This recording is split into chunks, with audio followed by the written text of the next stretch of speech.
कहते हैं कि the best way to predict your future is to create it. मतलब यह कि अपने भविष्य की भविष्यवाणी करने से ज्यादा अच्छा तरीका है इसे बनाना।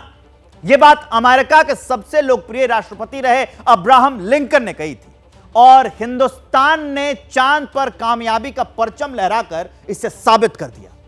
अब बारी चांद से आगे ब्रह्मांड के गूढ़ रहस्यों को खंगालने की। इसलिए प्रधानमंत्री नरेंद्र मोदी अपने विदेश दौरे से लौटने के बाद सीधे बेंगलुरु में इसरो मुख्यालय पहुंचे। चंद्रयान की कामयाबी को लेकर वैज्ञानिकों के हौसले को अफजाई किया, पीठ थपथपाई, वैज्ञानिकों के संघर्ष का जिक्र कर कई बार भावुक भी हुए। इसरो में करीब 45 मिनट की स्पीच में प्रधानमंत्री मोदी ने 3 बड़े ऐलान किए। यह ऐलान क्या है और इसरो का फ्यूचर प्लान क्या है, इसी को विस्तार से बताती यह हमारी सुपर एक्सक्लूसिव रिपोर्ट है। गौर से देखिए।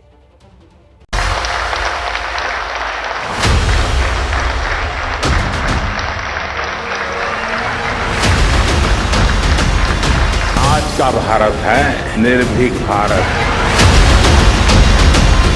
अनंत आकाश में कितनी अनंत संभावनाएं भारत का इंतजार कर रही है। सपने बहुत तेजी से संकल्प बन रहे हैं। अगर दृढ़ इच्छा शक्ति हो तो सफलता मिलकर के ही रहती है।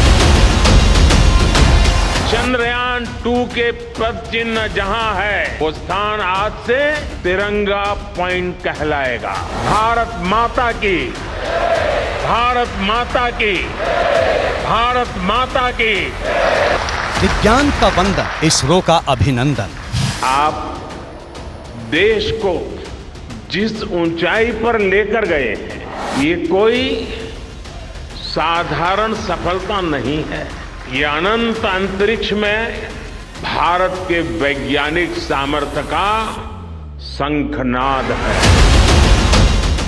चंद्रमा पर हिंदुस्तान का शिव शक्ति संकल्प। आज पूरी दुनिया भारत की साइंटिफिक स्पिरिट का, हमारी टेक्नोलॉजी का और हमारे साइंटिफिक टेम्परामेंट का लोहा मान चुकी है। चंद्रयान एट मून, सूरज पर इंडिया कमिंग सून।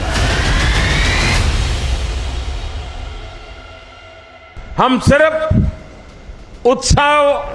उत्साह, उमंग, नई ऊर्जा, सिर्फ इतने से अटकने वाले लोग नहीं हैं।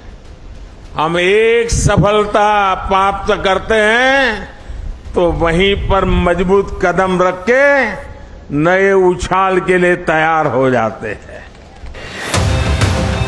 ये मान, सम्मान और अभिमान विज्ञान और उन वैज्ञानिकों का है जिन्होंने अनंत आकाश की बुलंदियों के पार हिंदुस्तान का परचम फहराया है। हम वहां पहुंचे जहां कोई नहीं पहुंचा था। हमने वो किया जो पहले कभी किसी ने नहीं किया था। ये आज का भारत है, निर्भीक भारत, जुझारू भारत। ये वो भारत है जो नया सोचता है, नए तरीके से सोचता है।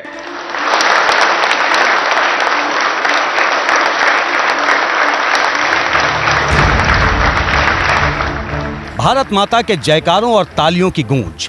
ऐसा ही अद्भुत दृश्य था जब इसरो के वैज्ञानिकों की कई साल की तपस्या को सैल्यूट करने प्रधानमंत्री मोदी इसरो के कमांड सेंटर पहुंचे। ग्रीस दौरे से लौटने के बाद पीएम मोदी सीधे बेंगलुरु पहुंचे।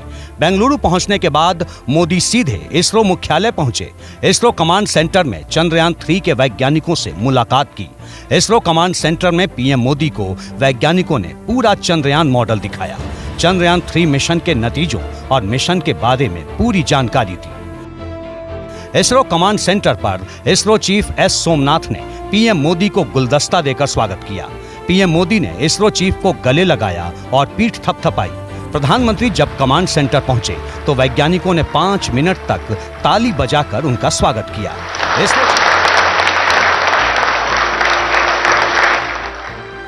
इसरो चीफ ने पीएम को चांद पर प्रज्ञान रोवर के निकलने की तस्वीर भेंट की।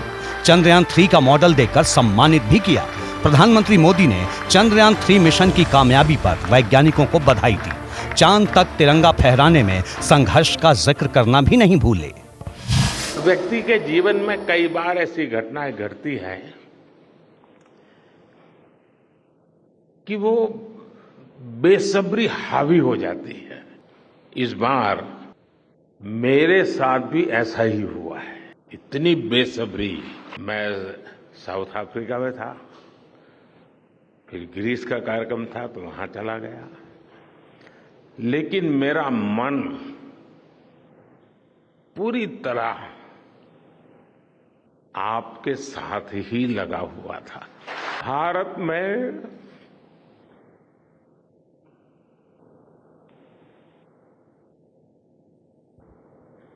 आते ही जल्द से जल्द आपके दर्शन करना चाहता था। आप सबको सैल्यूट करना चाहता था। प्रधानमंत्री मोदी अपने विदेश दौरे के बाद दिल्ली लौटने से पहले बेंगलुरु में देश के वैज्ञानिकों को नमन करने पहुंचे। पीएम मोदी ने इसरो के कमांड सेंटर से 3 बड़े ऐलान किए। पहला ये कि हर साल देश 23 अगस्त की तारीख को नेशनल स्पेस डे के रूप में मनाएगा। दूसरा ये कि चांद पर लैंडर जिस जगह उतरा वो जगह शिव शक्ति पॉइंट कहलाएगी। और तीसरा, चांद पर जिस जगह चंद्रयान 2 के निशान हैं उस पॉइंट का नाम तिरंगा होगा।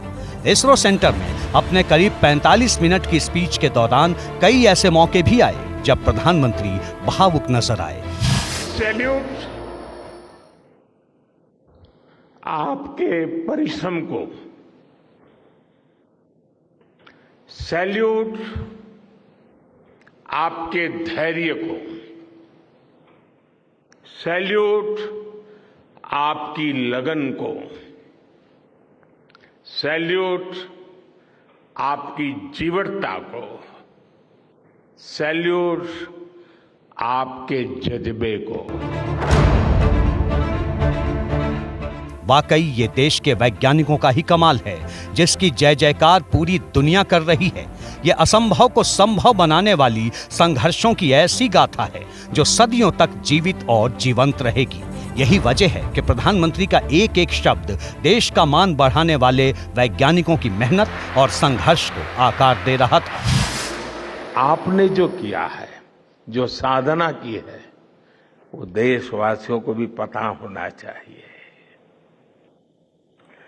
भारत के दक्षिण हिस्से से चंद्रमा के दक्षिणी ध्रुव तक चंद्रयान की ये यात्रा आसान नहीं थी। मून लैंडर की सॉफ्ट लैंडिंग सुनिश्चित करने के लिए हमारे वैज्ञानिकों ने इसरो की रिसर्च फैसिलिटी में आर्टिफिशियल मून तक बना डाला। अब इतने सारे एग्जाम देकर हमारा मून लैंडर वहां गया है तो उसे सक्सेस मिलनी ही मिलनी थी। प्रधानमंत्री मोदी ने इसरो सेंटर में काफी वक्त गुजारा, लेकिन प्रधानमंत्री के बेंगलुरु पहुंचने से पहले सियासत भी हुई। कांग्रेस नेता जयराम रमेश ने ट्वीट किया, इल्जाम लगाया कि कर्नाटक के मुख्यमंत्री और उप मुख्यमंत्री को कथित तौर पर प्रोटोकॉल के तहत एयरपोर्ट पर पीएम का स्वागत करने से रोका गया। पीएम मोदी ने इसका जवाब बेंगलुरु के एयरपोर्ट से ही दे दिया। इतनी दूर से आना था तो कब पहुंचेंगे, 5-50 मिनट इधर उधर हो जाता है। तो मैं यहाँ आदरणीय मुख्यमंत्री जी, उप मुख्यमंत्री जी, गवर्नर साहब, उन सबको रिक्वेस्ट किया था कि आप इतना जल्दी जल्दी कष्ट मत उठाइए, मैं तो वैज्ञानिकों को प्रणाम करके चला जाऊंगा। तो मैंने उनको रिक्वेस्ट की थी, लेकिन मैं जब विधिवत रूप से कर्नाटक आऊंगा जरूर मुख्यमंत्री जी, उप मुख्यमंत्री जी प्रोटोकॉल जरूर निभाए। लेकिन उन्होंने सहयोग किया, मैं उनका आभार व्यक्त करता हूं, अभिनंदन करता हूं। वैसे चंद्रयान पर राजनीति चांद की सतह पर लैंडिंग से पहले ही शुरू हो गई थी। बीजेपी और कांग्रेस में तभी से घमासान जारी है, लेकिन देश के वैज्ञानिक अंतरिक्ष में परचम लहराकर खुश हैं। इस बीच बेंगलुरु से लौटने के बाद प्रधानमंत्री दिल्ली पहुंचे तो एयरपोर्ट पर उनका जोरदार स्वागत किया गया। बीजेपी अध्यक्ष जेपी नड्डा समेत पार्टी के हजारों कार्यकर्ता पीएम मोदी के स्वागत के लिए मौजूद थे। दिल्ली में भी प्रधानमंत्री ने बताया कि जिस जगह लैंडर उतरा है उस जगह का नाम शिव शक्ति होगा। जहां पर चंद्रयान 3 ने लैंड किया हुआ है, उस पॉइंट को एक नाम दिया गया और नाम दिया है शिव शक्ति। और जब शिव की बात होती है तो शुभम होता है, और शक्ति की बात होती है तो मेरे देश की नारी शक्ति की बात होती है।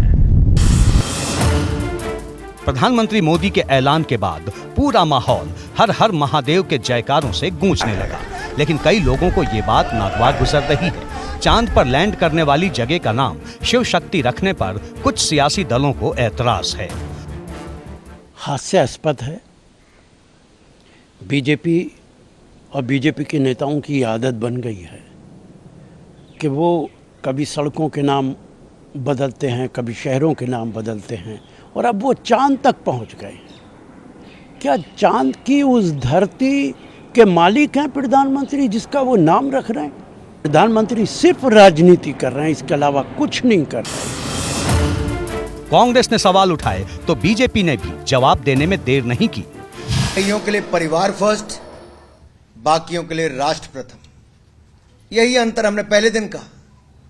भारतीय जनता पार्टी के लिए नेशन फर्स्ट, राष्ट्र प्रथम, देश प्रथम। दूसरी और कांग्रेस है, वो उनमें ये होड़ लगी होती है कि नेहरू जी का नाम रखें, इंदिरा जी का रखें, राजीव जी का रखें, सोनिया जी का रखें। अब तो पता नहीं आगे किस किस का रखने की सोचेंगे, लेकिन अब मौका नहीं मिलेगा इनको। सियासत अपनी जगह है। सच्चाई यही है कि जो काम दुनिया के ताकतवर देश नहीं कर पाए वो देश के वैज्ञानिकों ने कर दिखाया है। चांद पर हिंदुस्तान का रोवर प्रज्ञान कामयाबी के निशान छोड़ रहा है और अब बारी चांद के पार सूरज की दहलीज पर दस्तक देने की है। जैसे ही घड़ी का काटा दोपहर 2:30 पे आए, बबीता जी का दिल सास बहू साजिश के लिए मचल जाए। और ये है इनकी बहू, पूरे दिन ऑफिस की टेंशन हो जाए गॉन जब ये करें अपना फेवरेट शो फ्री टाइम पे ऑन। इनकी तरह आप भी देखिए अपना फेवरेट शो अपने टाइम पर और डाउनलोड कीजिए एबीपी लाइव ऐप अपने स्मार्ट टीवी पर।